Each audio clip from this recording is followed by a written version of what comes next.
Hey kids, this is Ivan. How you doing? Well, I'm not sure if I've told you this story before, so forgive me. I'm going to tell it to you again, but it's a good one, and it kind of ushers in this topic really well.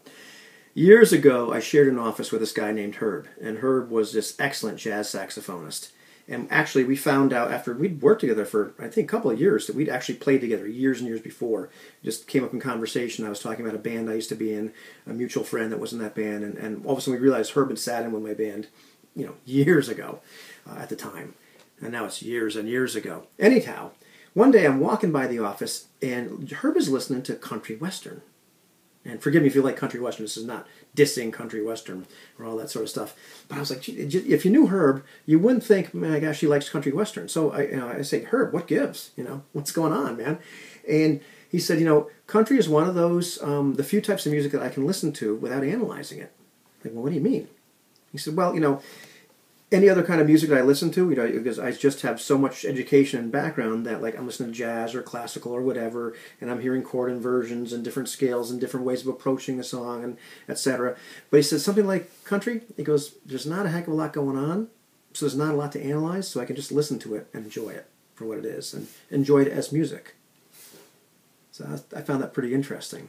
And so what does this have to do with role-playing games?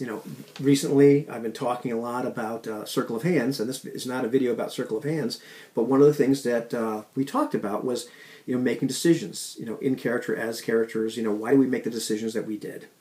And, what other considerations might have showed up?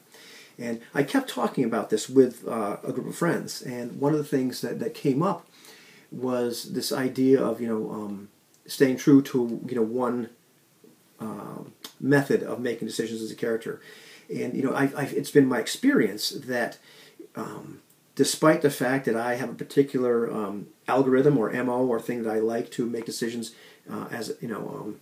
by or a rubric or whatever you want to call it, still other considerations kind of show up. I can't help but as a human to kind of see the other things that are out there.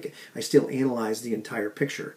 I'm kind of stuck like Herb where I can't unknow the things that I know. And sometimes these things show up. So I've talked about it a whole bunch on this channel, but generally my preference is, and what feels just most comfortable, what I tend to just kind of naturally do, is make decisions, from the standpoint of what would my character do?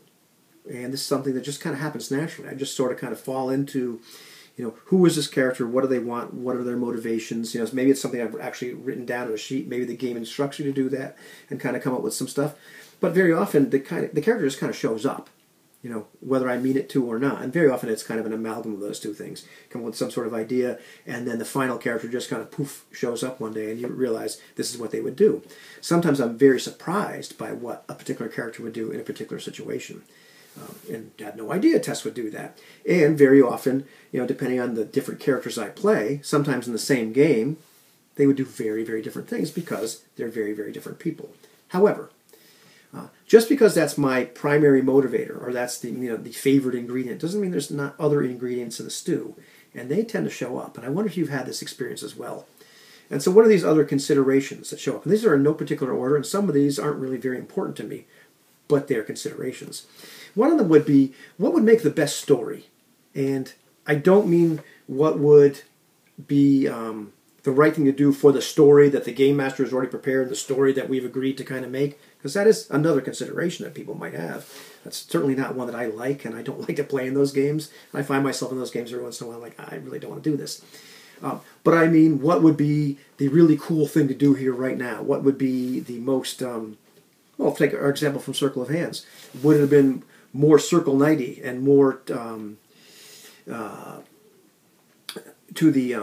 more in line with what would make a really kind of gripping or whatever, if Ingolf had actually gone and challenged the leader of the keep to a duel or whatever, done something, as opposed to standing there and really being considering, well, gosh, I don't think this is going to make a big difference. I know what's going to happen as a peasant. One gentry is just as good as another gentry. They're all jerks. If I kill this guy and they kill me, well, that's not really going to help anybody else. It was kind of one of those, what would the character do? As opposed to, maybe Ingolf would have gotten really mad. This is kind of the warring motivation. What would he do? Which is a digression. But you ever have that warring motivation with yourself? You're not really sure what you would do because you're weighing two different things. That was one of the things I found myself in. But forget that. What would make the best story? that can show up as a consideration every once in a while. Sometimes it's just genre emulation.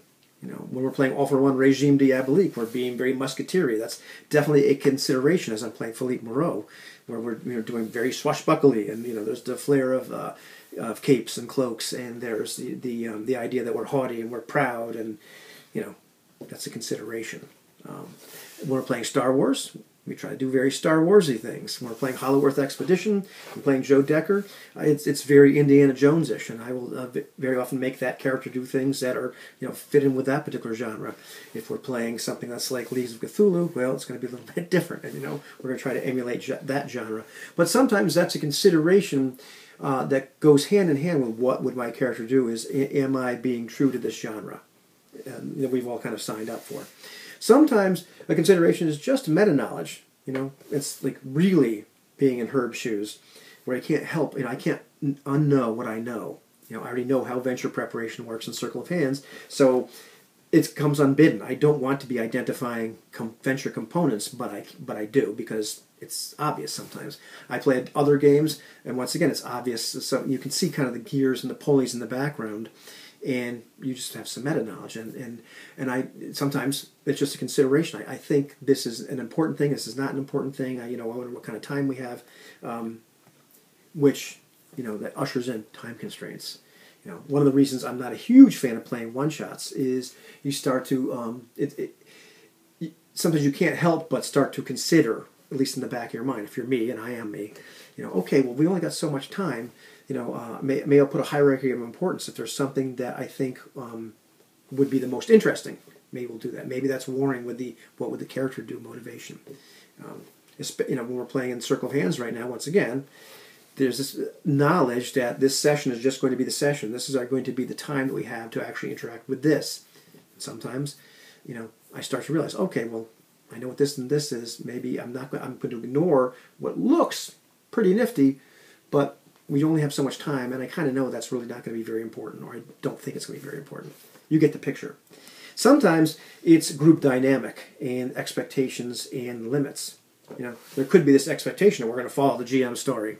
I'm not really big on that. There could be, and I've talked about this in the past, the time I was playing with a group of friends years and years ago, and we're playing Pathfinder, and all of a sudden I found out that what they really wanted to do was kill a bunch of monsters, and really, we didn't want to have any kind of real consideration of what the characters would do. It was about adventuring and doing adventure-y things and doing Pathfinder-y things.